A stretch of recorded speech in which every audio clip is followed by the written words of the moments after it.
Hello, all saints. The Lord be with you. Jesus said, "You will know the truth, and the truth will make you free."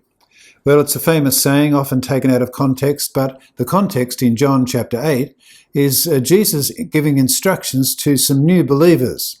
The story has been told earlier than this in the chapter 8. People listening to Jesus, debating with him. He's explaining who he is, and we're told in chapter 8, verse 30, that many believed in his name. And so he starts giving them some instructions as to what they should do if they are disciples of him. So he says, "If you hold to my teaching, you are really my disciples, and then you will know the truth, and the truth will set you free." Well, not everybody's excited by this. Some of them say, well, we've never been slaves. How are you going to set us free?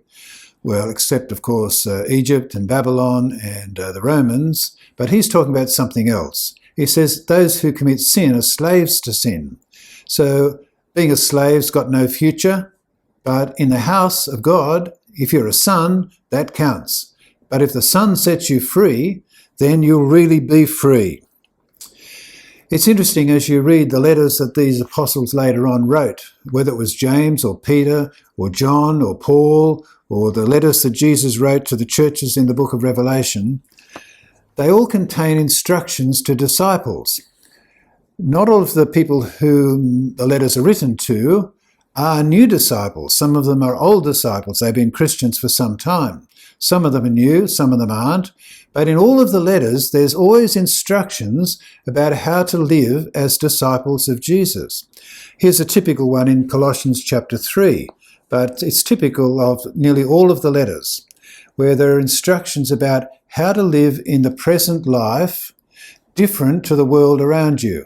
For many converts, different to the life they used to have before. It's a part of the Bible that we ought to be reading too, because although many of us haven't come out of a pagan, bad background, we've grown up in the church, lots of us, all of us are influenced by the world around us, which is putting great pressure on us to conform to its ways of thinking, its values, its behaviours.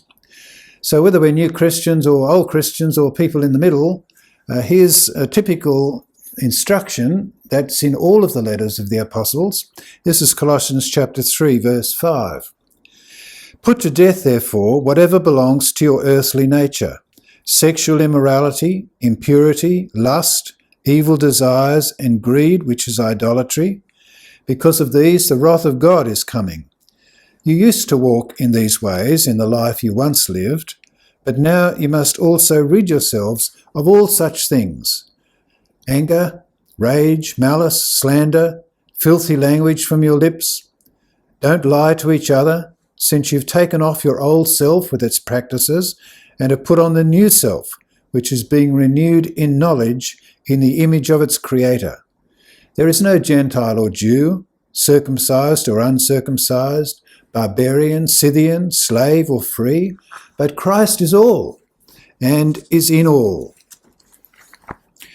Typical instructions, and really important for us these days, because it's easy to adopt the patterns and lifestyle and behaviours and values of the world around us, and for some of us to carry on with the ones that we had before we came to follow Christ. When people come to follow Christ, they need to abandon their old life. They need to take on a new identity, which is the identity of being in Christ, and they need to take on his way of life. Get rid of the old ways, he says. Get rid of the old patterns. Get rid of the old practices, and instead clothe yourself with the new self, a new creation, created like the Creator, created like Jesus, being made on the inside by the Spirit. The old identities, and lots of us identify as this or that these days, but the identity for the Christian is only one. We are in Christ. And so the teaching of Jesus when he's teaching those new believers is really important for us. The Son sets you free, you will really be free. But the Son sets us free as his disciples if we hold to his word, if we hold to his teaching, if we know what it is and if we do it, knowing the truth, holding to the truth. The opposite the people in John 8, some of them, he says, had no room for his word in their hearts. My word doesn't have a place in you. That's a terrible thing for a person to be said of. And so we ought to consider ourselves too. Does the word of Christ really have a place in our hearts so that we will do it? And these instructions of the apostles, will we carry them out or will we fudge them? Will we still do the things that are around us in the world that it's telling us to do?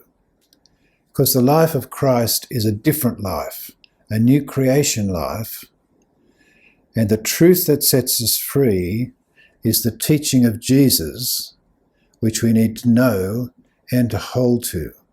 A difficult thing, but one which will make us stand out as Christ's people.